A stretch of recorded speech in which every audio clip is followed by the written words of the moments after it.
It started as an ordinary morning for Sheriff Daniel Harper. He had just finished his coffee and was about to leave for the station when a group of self-proclaimed HOA enforcers marched up his driveway.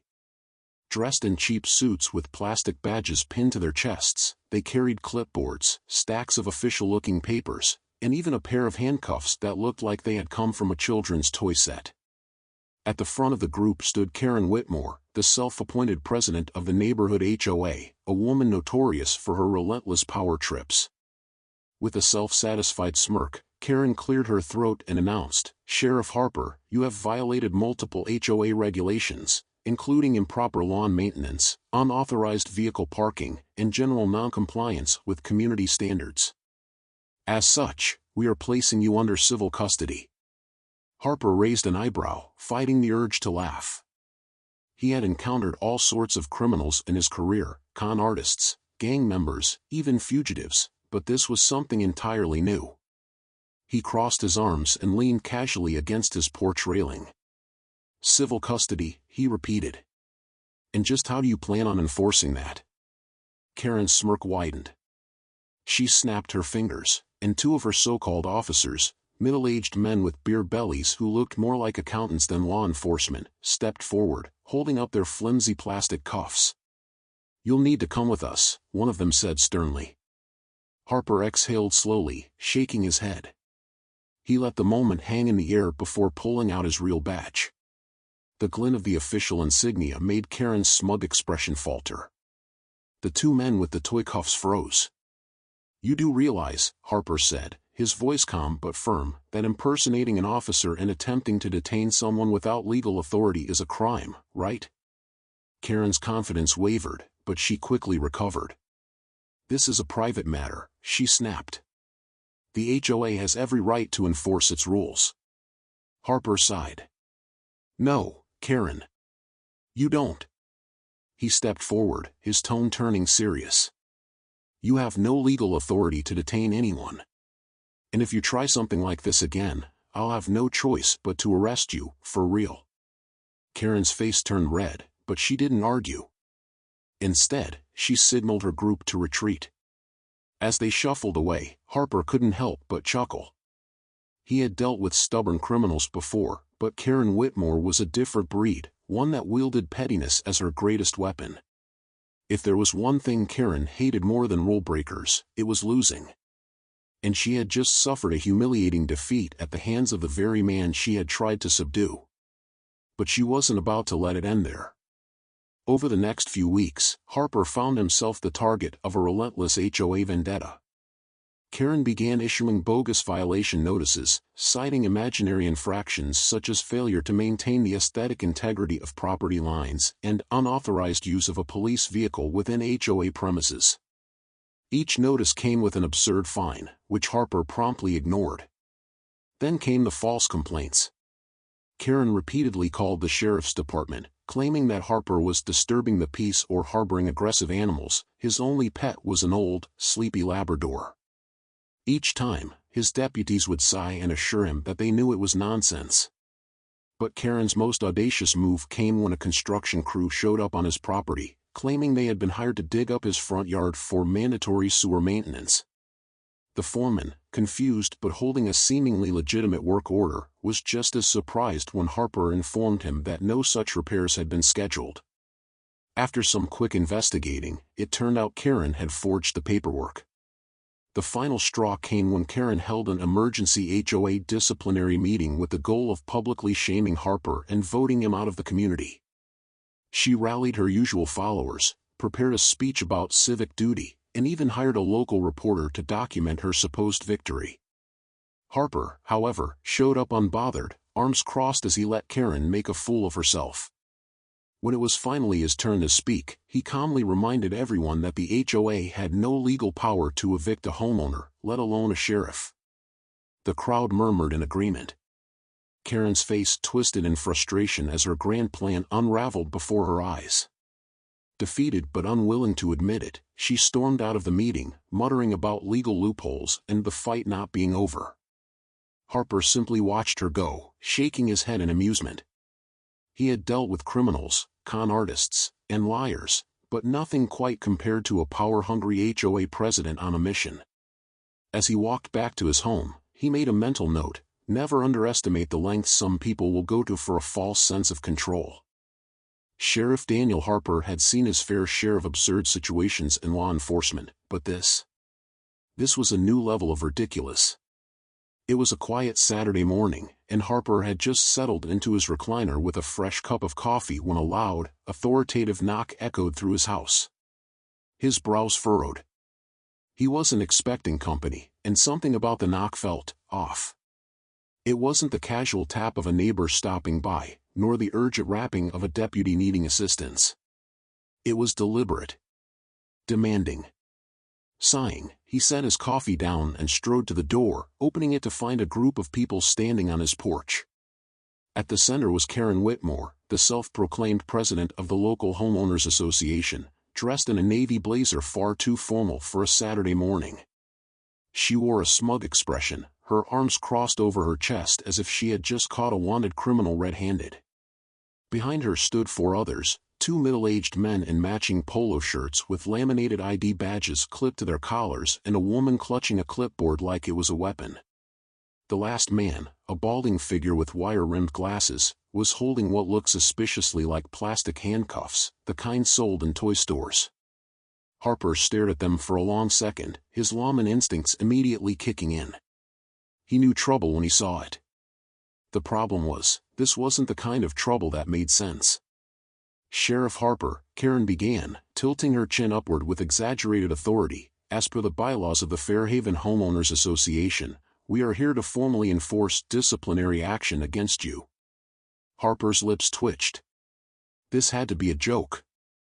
"Disciplinary action?" he echoed, crossing his arms. "For what exactly?" Karen clicked her tongue disapprovingly, flipping a page on her clipboard. "Multiple violations, Sheriff," she said in a tone that suggested she was about to sentence him to life in prison. "First, failure to maintain a uniform lawn aesthetic. Your grass exceeds the permitted length by an estimated 1.5 inches. Harper glanced at his yard. Sure, it wasn't perfectly trimmed, but it wasn't some overgrown jungle either. Karen continued, her voice gaining momentum. "Second, unauthorized presence of a government vehicle in a residential driveway. Your patrol car is an eyesore and does not comply with neighborhood standards." Harper let out a slow, incredulous breath. "It's a police vehicle, Karen." She ignored him. "And third," she went on triumphantly, "disrupting neighborhood harmony with an unsanctioned mailbox design." At that, Harper actually looked over at his mailbox. It was the same one that had been there since he moved in, black, metal, nothing fancy. He turned back to the group, eyes narrowing. "Let me get this straight," he said slowly. "You came to my house, on a Saturday morning, with fake badges and toy handcuffs, over my mailbox?" Karen pursed her lips. "Sheriff Harper, these infractions are serious." He stared at her, waiting for the punchline. When it didn't come, he exhaled sharply, rubbing a hand over his face. "Karen, I don't know what fantasy you're living in, but an HOA can't just arrest people." Karen's smirk widened. "That's where you're wrong," she said, stepping aside to let the man with the toy cuffs step forward. "As per Section 12 of our bylaws, the HOA has the authority to place residents under civil custody until they comply with neighborhood regulations." Harper blinked. "I'm sorry, civil custody asterisk?" The man with the handcuffs hesitated but held them up, his fingers twitching nervously. We have to ask you to come with us," he said, clearly uncomfortable. Harper let out a low chuckle, but there was no humor in it. He pulled his real badge from his belt and held it up for them to see. "Let me tell you what's actually going to happen," he said, his voice dangerously calm. "You're going to turn around, walk off my porch, and pretend this never happened. Because what you just attempted to do. That's called false imprisonment. And if you try to put those toy cuffs on me, I'll arrest you for real." Karen's confident facade faltered for the first time. The 2 men in polo shirts exchanged nervous glances, and the clipboard woman took an unconscious step back. Karen, however, wasn't ready to back down. "Sheriff Harper, if you refuse to comply." Harper cut her off with a sharp look. "Karen, you do not have the authority to detain anyone. And if you don't leave right now, I'll be the one filing charges." A heavy silence hung in the air. Karen's fingers clenched around her clipboard. The man with the toy cuffs shifted awkwardly, suddenly very interested in his shoes. Finally, with a huff, Karen turned on her heel. "This isn't over," she snapped, marching off the porch. The others scrambled to follow her, their attempt at intimidation crumbling like a poorly built house of cards. Harper watched them retreat, shaking his head. He had dealt with criminals, con men, and violent offenders. But somehow, an overzealous HOA president with a power complex was proving to be the most ridiculous opponent of them all.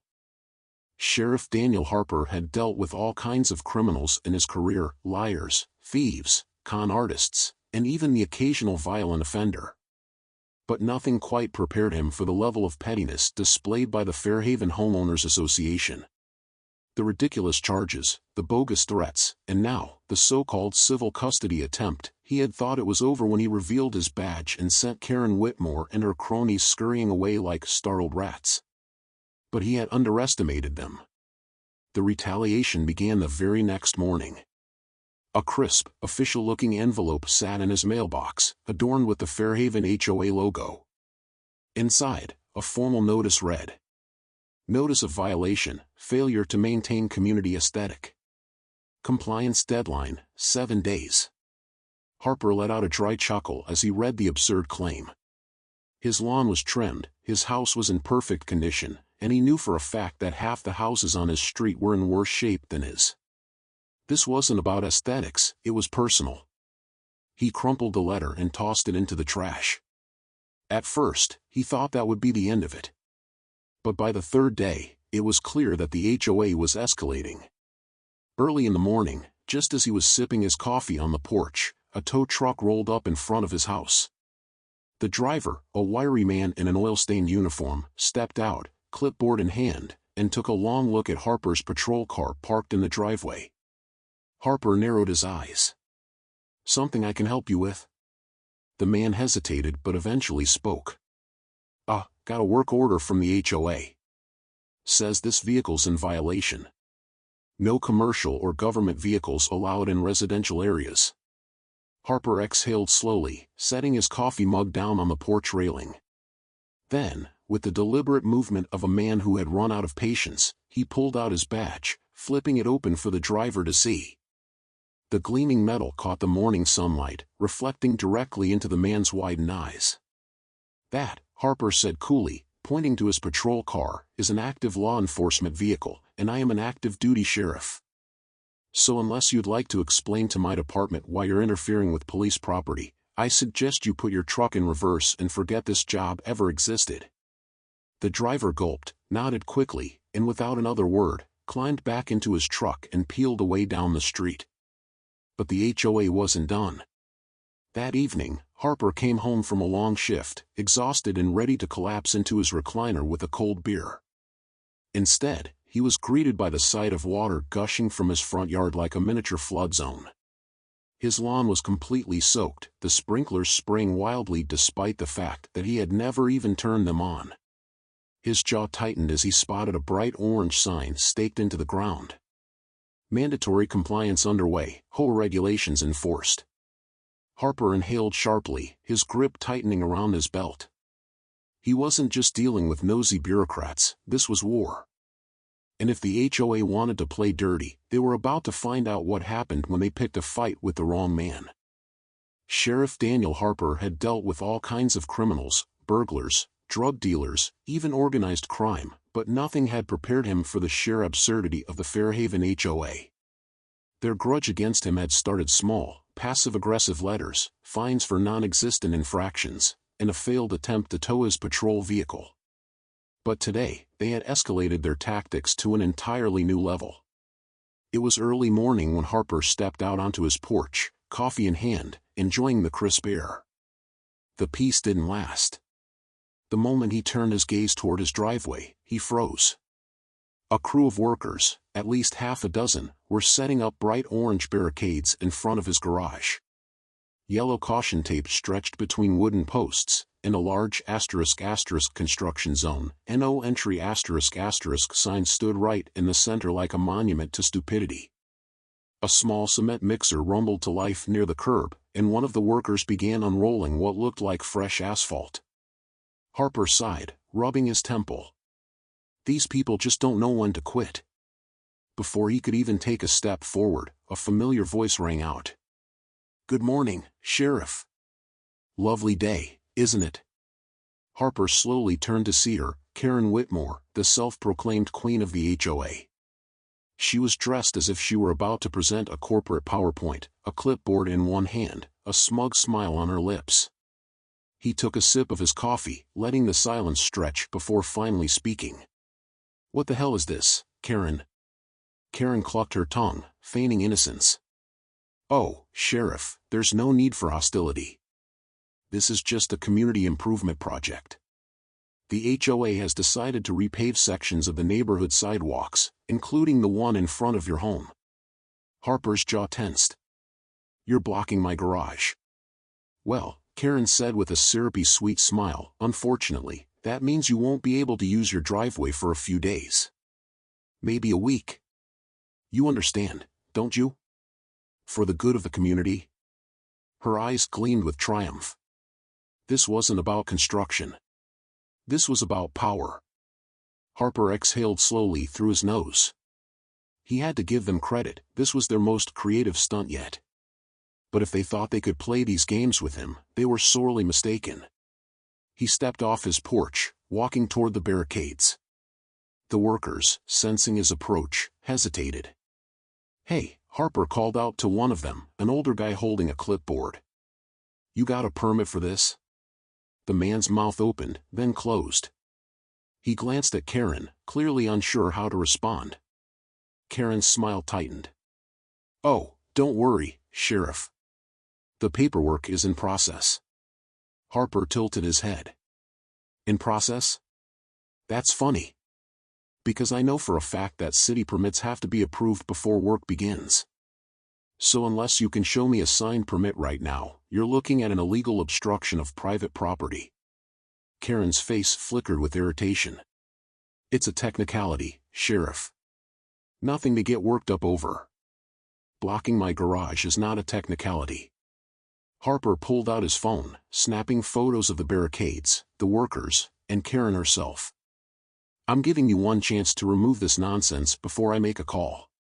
Karen's smug expression wavered. "You wouldn't dare." Harper raised an eyebrow and, without another word, dialed a number. Karen stiffened. "What are you doing?" "Calling the city inspector," Harper said casually. "Let's see what they think about your little project." Karen's eyes flashed with fury. She turned on her heel and stormed off, pulling out her own phone. Harper smirked. "I know exactly who you're calling." It took less than 15 minutes for 2 squad cars to arrive, red and blue lights flashing. Harper leaned against his truck, watching with mild amusement as 2 uniformed officers stepped out. Officer Jenkins and Officer Mills, 2 rookies he had trained not long ago.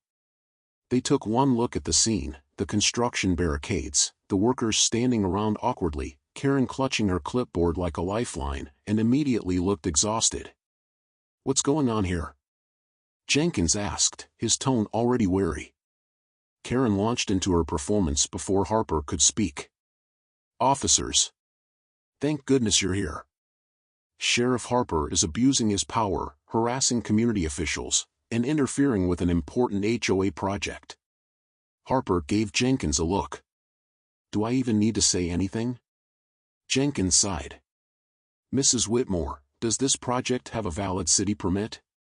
Karen's face twitched. "The paperwork is in process." "No permit, then," Mills muttered. He turned to Harper. "You want us to shut this down?" Harper gestured toward the barricades. "Already called a city inspector. But yeah, I'd appreciate if you let them know this is not a legal project." Mills nodded and walked over to the workers. Karen, realizing she was losing ground, clenched her fists. "You can't just override the HOA's authority like this," she snapped. Jenkins crossed his arms. Actually, we can. HOA rules don't override city laws. Karen's face went red, her frustration boiling over. This is harassment, she shrieked. I'll have you all reported. This isn't over. Harper took another sip of his coffee. Oh, I know. You'll try something else. He smirked. And I'll be ready. Karen let out a frustrated scream and stormed off. By the time the city inspector arrived, the barricades were already being removed. The workers, realizing they had been set up, muttered apologies as they packed up their equipment. Harper watched, arms crossed, as the last of the obstructions were taken away. He had won this round. But he knew the HOA wasn't done. This was just the beginning. Sheriff Daniel Harper had always prided himself on keeping a cool head. After all, he had dealt with much worse in his years of service: drug busts, hostage situations, and dangerous criminals. But the actions of the Fairhaven HOA were testing every ounce of his patience. He had dealt with them before, their endless meddling with his property and trying to push their authoritarian rules on him. But this time they had crossed a line. It started early, far too early. The sharp, metal grinding noise sliced through his sleep, and Harper jolted awake, his body tense. His first thought was that there had been some sort of accident, perhaps even an explosion in the neighborhood. He bolted out of bed, throwing on his boots as he sprinted to the front window. What he saw made his blood run cold. A construction crew had set up on his lawn, machinery digging into the earth like an invading army. A backhoe was ripping into the soil, leaving deep scars where his once perfect lawn had stood. The crew seemed to be operating on autopilot, the foreman barking orders without a care for who lived in this house. Harper felt a hot rush of anger rise in his chest, the kind he hadn't felt in years. He stormed out the door without a second thought, not even stopping to grab his badge or his weapon. His face was already red, his fists clenched at his sides as he marched toward the crew. The sound of the excavator almost drowned out his voice, but he didn't care. He yelled anyway. Hey! Stop what you're doing! The foreman looked up, clearly startled but unfazed. What's the problem, sir? He asked, glancing around as if confused by the presence of the sheriff. What's the problem? Harper echoed, his voice rising in fury.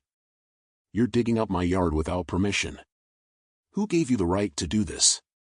The foreman seemed unprepared for confrontation, fumbling with a clipboard. The HOA authorized us for a mandatory community improvement project. Something about, drainage issues. Drainage issues? Harper shot back, his sarcasm thick with disbelief. If you think for 1 second I'm going to let you tear apart my property based on some vague improvement excuse, you've got another thing coming. The foreman's face reddened, and for a moment, he faltered. But before he could speak, a familiar voice called out from behind. Well, Sheriff Harper. Fancy seeing you here. Harper didn't need to turn around to know who it was. He could hear the smug, almost gleeful tone of Karen Whitmore, the president of the Fairhaven HOA. Her voice always had that effect on him, like nails on a chalkboard. With an exaggerated sigh, he slowly turned to face her. Karen. What exactly is going on here? Karen stepped forward with that air of superiority she always carried, her arms crossed as if she owned the entire block. You know, Sheriff, the HOA has a responsibility to ensure that all properties comply with our community standards. This excavation is part of that effort. Your yard was flagged for its faulty drainage, so we're fixing it. For the benefit of the neighborhood, of course. Harper's eyes narrowed, disbelief creeping into his voice. You really think you can just send people onto my property to do whatever you please? Without my permission? Karen's lips curled into a smug smile. The HOA has full jurisdiction over community maintenance. And besides, your lawn's aesthetic was a bit of an eyesore anyway. Maybe this will make it look better. Harper felt his fists tighten, but he held himself back. He wasn't about to let her get the satisfaction of seeing him lose his temper. He simply shook his head, exhaling through his nostrils. "You don't have the authority to dig up my yard. Get them off my property. Now." Karen paused, and for a brief moment, it seemed as if she was actually considering his words. But then her eyes flicked to the foreman, and she shook her head. "I'm afraid that's not going to happen, Sheriff. I suggest you just let us do our job." "I don't care what you suggest," Harper snapped, pulling out his phone. "I'm calling City Hall." Karen's expression darkened, and she muttered something under her breath as she turned on her heel and walked off. The foreman, sensing the shift in authority, ordered his crew to stop digging. But it wasn't over. Harper knew that much. The next day, Harper found an envelope pinned to his front door. He'd already had enough of their games, so he didn't waste any time tearing it open. His eyes skimmed the words. The words swam in his vision as he read the rest of the letter, each line more absurd than the last. The HOA was claiming that he had violated their community guidelines multiple times and was now being evicted from his own property. The letter ordered him to vacate within 30 days or face further legal action. A hollow laugh escaped him. Eviction? Really? He sat down on the steps of his porch, holding the letter in his hands, his mind racing. There was no way they had legal grounds for this. But Karen had always been relentless. She wasn't going to back down now. His phone buzzed, interrupting his thoughts. He answered without looking at the caller ID. "County Clerk's office," a gruff voice answered. "Hey, this is Sheriff Harper. I need to know if the Fairhaven HOA has filed any eviction paperwork for me." The silence on the other end stretched on longer than Harper was comfortable with. Finally, the clerk spoke. "Sheriff, you're serious?" "Dead serious." Another pause. "Well, I've checked.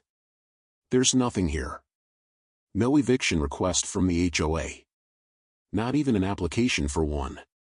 Harper let out a long breath, his anger slowly simmering down into cold resolve. "Thanks. I'll take care of it." He hung up the phone, his fingers tapping rhythmically against the doorframe. The HOA wanted a fight. He was more than ready to give them one. Harper stood up and turned toward his car, the plan already forming in his mind. It was time to go on the offensive. If they thought they could mess with him and get away with it, they had another thing coming. This war was far from over. Sheriff Daniel Harper walked slowly into the sterile, fluorescent-lit conference room, a feeling of unease gnawing at him. He had been in high-stakes situations before, but this was different. The room was small and stark, with a long table at its center, gleaming white under the harsh overhead lights. He could feel the tension in the air as soon as he stepped inside. A feeling of betrayal, a sense that something wasn't right. Karen Whitmore, the president of the Fairhaven Homeowners Association, HOA, sat at the head of the table, her posture rigid with authority. She was flanked by two other members of the HOA board, Greg Henderson and Natalie Shaw. Harper didn't know them as well, but he could tell they were cut from the same cloth, self-important, narrow-minded, and completely unaware of how their overreach had begun to rattle the neighborhood. As he sat down at the opposite end of the table, his jaw clenched. He had been summoned here, officially, under the guise of a disciplinary meeting, but it didn't take much to understand the true purpose. This was a showdown. A fight for control, a power struggle disguised as a formal meeting. Karen flashed a cold, polite smile. "Sheriff Harper, thank you for coming. We've asked you here today to address some very serious concerns regarding your continued refusal to comply with the regulations set forth by the HOA." Harper exhaled slowly, his eyes never leaving hers. He wasn't going to play along with the formality. "Regulations?" His voice was low, controlled. "Or should I say, your rules? You've been trying to dictate every aspect of my life for far too long, Karen. Enough with the games." Karen's smile didn't falter. In fact, it seemed to widen, a knowing glint in her eyes. She had prepared for this. She had been waiting for it. "You failed to meet several key directives," she began, her tone dripping with condescension. "The incident with your garage construction, your refusal to adhere to our landscaping standards. You're clearly not following the rules set out for the good of the entire community." Harper clenched his fists under the table, trying to keep his composure. Good for the entire community, he thought bitterly. These so-called rules had nothing to do with the community, they were about control. About forcing everyone to comply with their narrow, arbitrary standards. "I built that garage legally," Harper finally shot back, his voice firm, a flash of anger evident now. "And as for the landscaping, I'm not doing anything that's hurting anyone. You have no right to dictate what happens on my property." Greg Henderson, who had been silent up until this point, shifted in his seat, his eyes narrowing. "We're not asking you to do anything unreasonable, Sheriff," he said in a smooth, yet condescending voice. "We're simply trying to maintain the appearance and integrity of the neighborhood. It's a matter of collective well-being." Harper almost laughed, but he kept it in. The hypocrisy was overwhelming. "Collective well-being," he repeated. "You're trying to control everything. You don't care about the well-being of the neighborhood, Karen. You care about power." Natalie Shaw, the third board member, shifted uncomfortably in her chair. She seemed more uncomfortable with the confrontation than the others, but she still spoke up, trying to mediate. "Sheriff, it's not personal. We just need to ensure that everyone is following the same standards. That's how we maintain order." "Order?" Harper repeated, the word heavy with irony.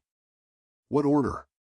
The only thing you're maintaining is your grip on the people who don't toe the line. You've been overstepping your boundaries for months, Karen. And now you're trying to use this little meeting to intimidate me." Karen's face tightened, the facade of calm slipping just a fraction. But she quickly regained control, straightening her shoulders and leaning forward, her gaze hardening. "You have repeatedly defied the HOA's directives, Sheriff. Your actions have disrupted the peace of this community. And now, we've been left with no choice but to escalate this." Harper's stomach sank. He had known this was coming. He had prepared for it, but hearing it out loud still stung. His eyes never wavered from Karen's as he asked, "Escalate? What does that mean? What are you going to do, kick me out of my own neighborhood?" Karen's lips curled into a cold, satisfied smile. "Not just your neighborhood. We're requesting a formal review of your position as sheriff. You're no longer fit to serve this community, Sheriff Harper. Your repeated violations of HOA regulations show a blatant disregard for the authority of the association. You've shown us time and time again that you're unwilling to cooperate. So, we're filing a complaint with the county commission." The words hit Harper like a punch to the gut. His mouth went dry, and his heart rate spiked, but he held his ground. The idea that this petty HOA group could actually influence his career was absurd, but they were serious. His life, his work, his honor, all on the line, because of their desire for control. He had expected this, but hearing it out loud made everything feel more real. It was a violation on a personal level. "I've worked my entire career to protect this community," he said, the anger rising in his chest now, "and you think you can take me down over a few petty rules? You've lost your mind, Karen." Greg's face flushed with indignation. "You've crossed a line, Sheriff. You're disrespecting the authority of the HOA, and that cannot go unpunished." Harper stood up, his hands gripping the edge of the table, his knuckles white. He was shaking with fury now. This isn't about respecting authority. This is about power. You're abusing it, and I'm not going to let you do that to me or anyone else in this community. Karen's eyes narrowed. "You'll regret this, Sheriff. You've made this personal, and we won't back down." Harper took a deep breath, trying to steady himself. The adrenaline was coursing through him, but he knew he had to keep his focus. He couldn't let them see how much they were rattling him. He wasn't going to let them win. "Do what you have to do," Harper said, his voice low and filled with quiet resolve. "But know this, I'm not backing down. You don't scare me. I'll fight this, and I'll make sure the truth comes out." As he turned to leave, he could hear Karen's voice behind him, dripping with venom. "We'll be in touch, Sheriff. Don't think for a second that this is over." Harper stepped out of the room, the door closing behind him with a heavy thud. He could feel the weight of their words pressing down on him, but he knew one thing for certain: this battle was far from finished. The HOA had made a grave mistake, and he wasn't about to let them take him down without a fight. His career, his integrity, and his honor were on the line, and he would stop at nothing to protect them. This fight was far from over. The days that followed the disciplinary meeting of shame were filled with a mixture of disbelief and simmering frustration for Sheriff Daniel Harper. The HOA had crossed a line, and their attempts to break him down were not only a personal attack, but also an assault on everything he stood for. It wasn't just about protecting his own home anymore, it had become a fight for the very principles that guided his life. Justice, fairness, and integrity were values he had lived by in his career, and he wasn't about to let Karen Whitmore or the HOA undermine them. Karen Whitmore, on the other hand, was infuriated by the turn of events. She had never been one to back down, and this defeat, as she saw it, was a minor setback, one she was sure she could reverse. The community had long bowed to her authority, and the idea that someone, especially a lawman like Daniel, could stand up to her was an offense she couldn't tolerate. She believed that if she could just get a few more complaints filed, a few more allies on her side, she would eventually break him. She had always been a woman used to control, and this loss was something she couldn't accept. Daniel, however, refused to be intimidated. In the following weeks, he doubled down on his efforts. At first, he tried to maintain a sense of calm, but as Karen and her cohorts escalated their attacks, it became clear that he was dealing with a level of malice he hadn't anticipated. Complaints were filed, rumors about his character were spread, and there were even attempts to undermine his credibility with his department.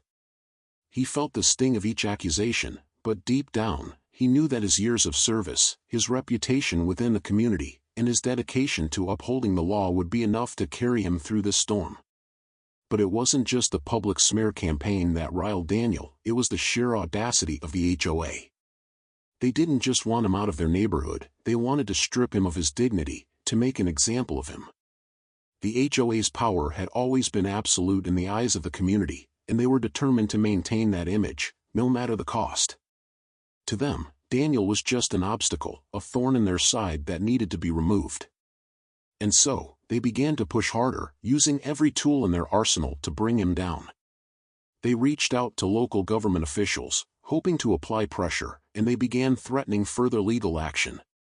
But each move the HOA made only fueled Daniel's determination. He spent long hours poring over legal documents, learning everything he could about the HOA's limitations, the laws they were trying to bend, and the rights he had as a property owner. He knew the stakes were high, but he couldn't let the HOA dictate how his life would unfold. He was willing to fight this battle, no matter how difficult it became. The tipping point came when Daniel decided to take a stand at a local town hall meeting. Armed with evidence and the testimony of his neighbors, many of whom had begun to speak out against the HOA's bullying tactics, he stood before the council. His voice was steady, but his anger was palpable. He spoke about the way the HOA had overstepped its bounds, how they had used fear and intimidation to maintain control, and how their actions were not just a violation of property rights, but a violation of trust. He wasn't just speaking for himself, he was speaking for everyone who had been bullied into silence, everyone who had been afraid to challenge the HOA's reign. For the first time, Karen felt the heat of the community's discontent. She had always believed that her position as the HOA president gave her a kind of invincibility, a cloak of authority that shielded her from criticism. But as Daniel's testimony resonated with the crowd, she realized that her power was slipping. The whispers of support for Daniel grew louder, and Karen's attempts to discredit him began to feel desperate. She had underestimated him, and now, the tables were turning. In the days that followed, the county commission, having heard Daniel's impassioned plea, issued a ruling in his favor. The HOA was ordered to cease its harassment and stop interfering with his property. They were told in no uncertain terms that any further action against him would result in legal consequences. The decision was a public blow to Karen and the HOA, but it was more than just a legal victory for Daniel, it was a moral one. It was proof that, even in the face of an organized effort to tear him down, the truth had prevailed. Karen, who had once walked with the certainty of someone in control, now found herself at a loss. The authority she had relied on for so long had crumbled before her eyes. The community that had once feared her now stood behind Daniel. As the news of her defeat spread, the once strong reputation she had built for herself began to erode. The whispers of her arrogance, her overreach, and her willingness to push others aside for her own gain spread like wildfire. People no longer saw her as the leader they had trusted, they saw her as a bully who had overplayed her hand. The weight of the loss settled heavily on Karen. She could feel the frustration building inside her, a cold fury that wouldn't dissipate. She wasn't one to accept defeat easily, and she knew that this wasn't the end. It was just a temporary setback. But for now, she was forced to lick her wounds and retreat. The HOA's power had been momentarily broken, but she wasn't done fighting. She would regroup, recalibrate, and find another way to regain control. Meanwhile, Daniel sat in the quiet of his home, a feeling of accomplishment washing over him. The victory had been hard-earned, and though it wasn't the end of the battle, it was a moment to savor. He knew that Karen and the HOA would be back, and when they returned, they would do so with even more force. But for now, he had proven that even the most powerful forces could be defeated when the truth was on his side. And that was something he could be proud of. As the days passed, Daniel didn't rest on his laurels. He continued to engage with his community, strengthening the bonds he had forged with his neighbors. The people who had once feared the HOA's power now looked to him for leadership. They saw the courage he had shown, and they stood beside him, ready to defend their rights together.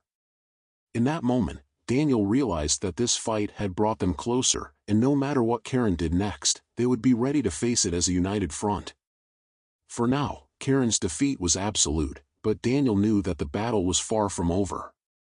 In the end, though, he had proven something far more important than just a legal victory. He had proven that no matter how hard the fight, standing up for what's right always brings its own kind of victory.